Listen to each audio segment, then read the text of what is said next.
नबी पाक अलैहिस्सलाम की हदीस आपने भूलनी नहीं, याद रखेंगे इंशाअल्लाह। किताब समेत याद रखनी है, तिरमिज़ी में मौजूद है।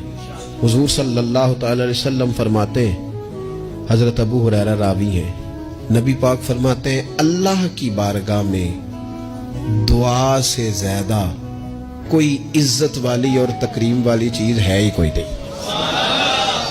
वो बड़ा मुअज़्ज़ज़ है बंदा, बड़ा मुकर्रम है वो बंदा, रब की बारगाह में बड़े एजाज वाला है जो रब की बारगाह में दुआ मांगता है। इससे बड़ी इज्जत और तकरीम वाली शय कोई नहीं। और यार, लोगों की किसी बड़े आदमी से मुलाकात हो जाए तो फ्रेम करा के फोटो लगाई है, सारी जिंदगी उस चीज को बेचा है। वो समझते हैं बड़ा एजाज है, इतने बड़े बंदे ने मुझे सामने बिठा लिया और बिल्कुल तन्हाई में 1 to 1 मुलाकात।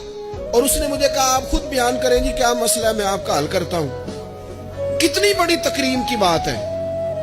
तो अगर कोई दुनियादार बड़ा आपको और मुझे सामने बिठा ले तो लोग समझते हैं बड़ी तकरीम की बात है। और जिसको रब कहे आ और मांग मुझसे, वाइज़ा सालका इबादी अन्नी फइन्नी करीब उजीबु दावत दाई इज़ा दान। फरमाया महबूब, जब मेरे बंदे आपकी बारगाह में आके मेरा पता पूछे तो उनसे कहना मैं उनके करीब ही हूं, जब भी दुआ मांगेंगे मैं कबूल फरमा लूंगा। तू ना मांगे, खुल के मांगे, अल्लाह से राज राज के मांगे, सुबह शाम मांगे, कमाल मांगे। और मालिक के हुजूर सवाल करें तो करते जाएं तो इज्जत बढ़ती जाएगी, वकार बढ़ता जाएगा।